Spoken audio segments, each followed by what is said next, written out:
ஆரஞ்சித்தோட direction ஒரு பக்கம், இன்னொரு பக்கம் விக்ரமுடைய ஆக்டிங் எப்படி பண்ணியிருக்காங்க?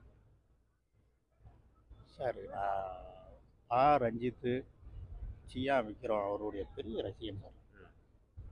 இன்னைக்கு ரஞ்சித்துடைய டைரக்ஷனில் அட்டகத்தி, மெட்ராஸு, கபாலி, காலா, சர்பட்டாபுரம். சர்பட்டாபுரமில் நான் இதுவரை நான் சொல்லலை, ஞாபகப்படுத்தினேன். இதெல்லாம் என்ன படம், ஸ்க்ரீன் பிளே இதெல்லாம் வச்சு பார்த்துட்டு தங்கலான் கேவலமாக இருக்குது சார். ஏன் இப்படி பண்ணார் ரஞ்சித்து?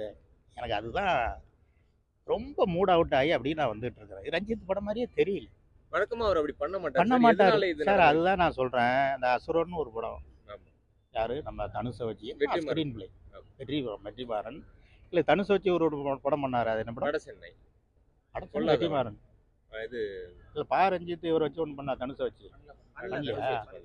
நல்ல வேலை, நான் வேற அசுரன் வேற சொல்லிட்டு வெற்றிமாறன். Okay okay. இல்லை அந்த மாதிரி இருக்குது ஸ்க்ரீன் பிளே. அப்போது ரஞ்சித்துடைய படத்துக்கு எல்லா படத்துக்கும் நான் ஒரு பெரிய ரசிகன். அப்போ இது இவர் தான் பண்ணாராங்கிற ஒரு கேள்வி. இவர் டைரக்ஷன் பண்ண மாதிரியே தெரியல. இவர் அசிஸ்டண்ட் யாரோ பண்ண மாதிரி. நான் சியா விக்ரங்கிறது எவ்வளோ பெரிய ஆர்டிஸ்ட்டுங்க. இன்னைக்கு அவர் பிதாமகன் கேரக்டர் அப்படியே வச்சுருக்கிறாங்க. ஒன்று. ரெண்டாவது பார்த்தீங்கன்னா பரதேசி பாலாவுடைய படம். அதில் உள்ள என்ன சொல்கிறது, ஒரு ஒன்லைன் காஸ்டிங் அதில் ஊட்டியை உருவாக்குறாங்க. அதாவது ஒரு அடிமையில் கொண்டு போகிறாங்க வேலை வாங்குறதுக்கு. அது ஒரு 40% வருது தங்கலானில். இன்னொன்று பார்த்தீங்கன்னா 1000 ஒருவன் சூர்யா படம். அது எப்படி நம்ம கார்த்திக்லாம் உள்ளே போகும்போது திடீர்னு ஒரு ஆவி வரும், பேய் வரும், இல்லை அதெல்லாம் கொஞ்சம் ரசிக்கிற மாதிரி இருந்தது. இது ஓப்பனிங்கில் இருந்து கிளைமேக்ஸ் வேற கொஞ்சம் நெளிச்சு கொடுத்துட்டு தான் ஆடியன்ஸ் இருந்தாங்க. எல்லா படத்தையும் கம்பைன் பண்ணி காட்சி போட்டாரா? என்ன அப்படி இருந்தால் கூட நல்லா இருக்குமா சார்?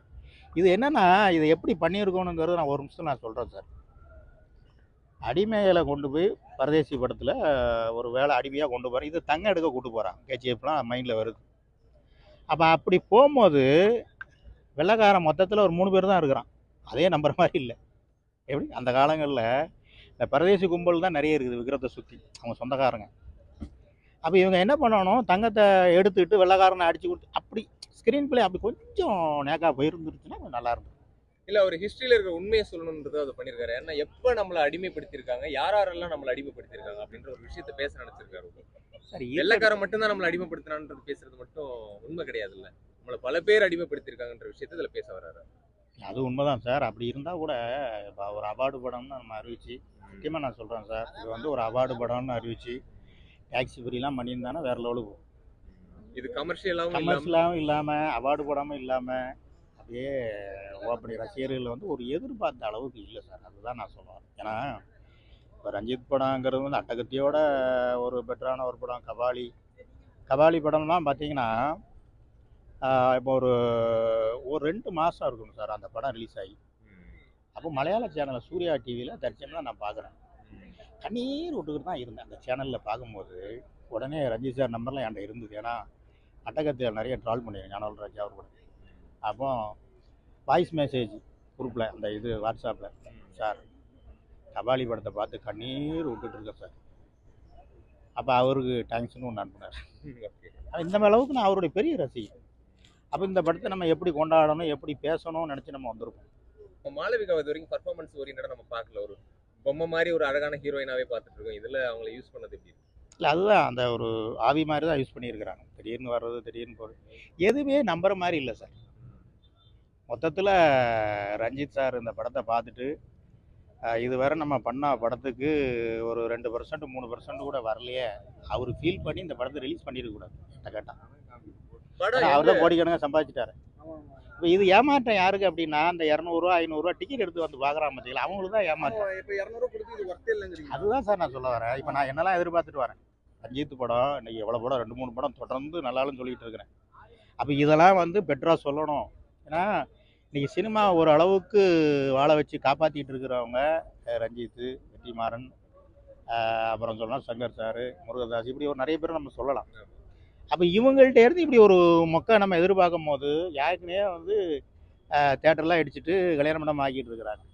அப்போ இவங்கள்ட்ட இருந்து இப்படி நம்ம எதிர்பார்க்கும் போது ஒரு கோவம். இந்த படத்துல திரைக்கதையா எழுதும் போது தப்பு பண்ணிட்டாரா இல்ல மேக்கிங்ல தப்பு பண்ணிட்டாரு? எதுல இங்க அடிப்படையா தப்பு நடந்திருக்கு தாங்களாம் நினைக்கிறீங்க? திரைக்கதை எழுதும் போதும் சரி, மேக்கிங்கும் சரி, அவர் ஏதோ ஒரு டேட்டு கிடச்சிருக்குது, விக்ரம் டேட்டு, விக்ரம் ஏதோ சொல்லி அசைச்சிருப்பார். ஏன்னா இவர் படம் எல்லா படம் ஹிட்டு தானே.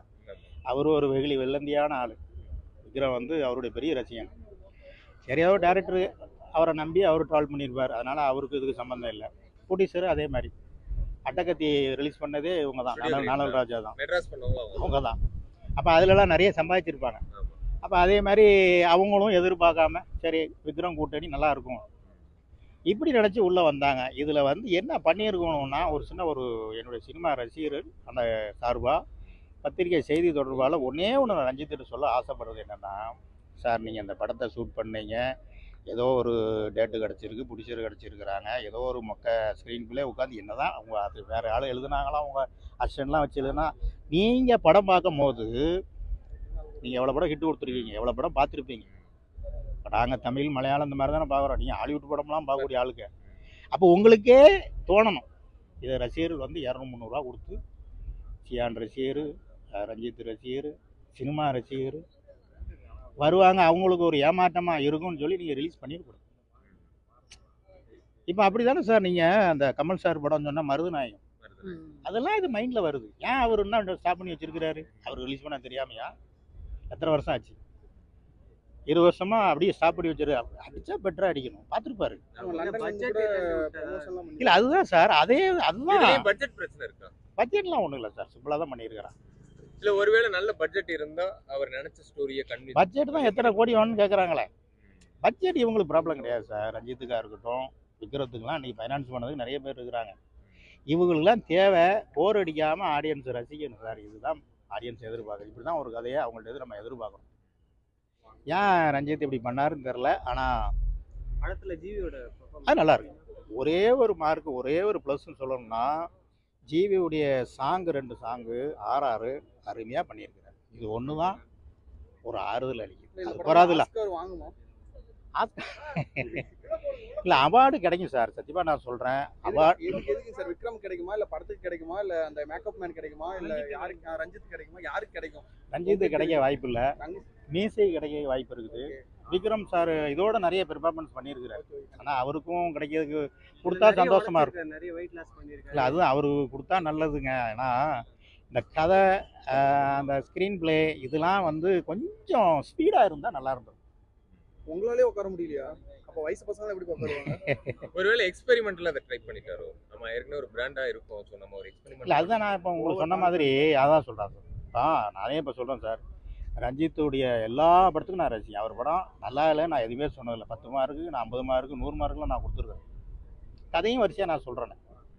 அட்டகத்தியில் இருந்து அவருடைய பெரிய ரசிகன், பொறுமையாக பண்ணுவார். காலாலாம் பாத்தீங்கன்னா அட்டகத்தி 2012 சுதந்திர தினத்துக்கு ரிலீஸ் ஆச்சு. நீங்க 12வது வருஷம் அவர் சினிமாவுக்கு வந்து இந்த 12வது வருஷம் தங்கலான் ரிலீஸ் டிசப்பாயின்மெண்டா இருக்குன்றீங்க. கண்டிப்பா இருக்கும் சார். அவர் என்னன்னா ஃபர்ஸ்ட் ஒரு நல்ல ஹிட் கொடுத்துருக்கோம் இதே டேட்டில். 2வது ஒரு மொக்கையை சந்திக்கிறோம். அது ஒரு ஃபீல் இருக்க தான் செய்யும். சரி இருந்தாலும் என்ன பண்ண, எடுத்து வச்சுட்டோம், ஏதோ கொஞ்சம் சம்பாதிக்கணும், வருமானம் வரும் சார். அவங்க போட்ட பட்ஜெட்லாம் கைக்கு வந்துடும் சார். நீங்கள் தமிழ் சினிமா பொறுத்த வரைக்கும் இந்த மாதிரி பெரிய டேரக்டர், பெரிய ஆர்டிஸ்ட்டுங்க படம் சொதப்பிக்கிட்டே இருக்கிறத பார்க்குறோம். இந்தியன் 2 இருக்கலாம், இதுக்கு முன்னாடி அயலான், கேப்டன் மில்லர், இப்போ அடுத்ததாக கூட ராயன், இப்போ வந்து அடுத்து லைனப்பில் இருக்கக்கூடிய படங்கள் கூட பயமாக தான் இருக்குது. கோர்ட்டு சிங்கிள்ஸ்லாம் வரதெல்லாம் வந்து எக்ஸ்பெக்டேஷன் அந்தளவுக்கு ஃபில் பண்ணல. விடாமுயற்சி போஸ்டர்லாம் பார்க்குறோம்.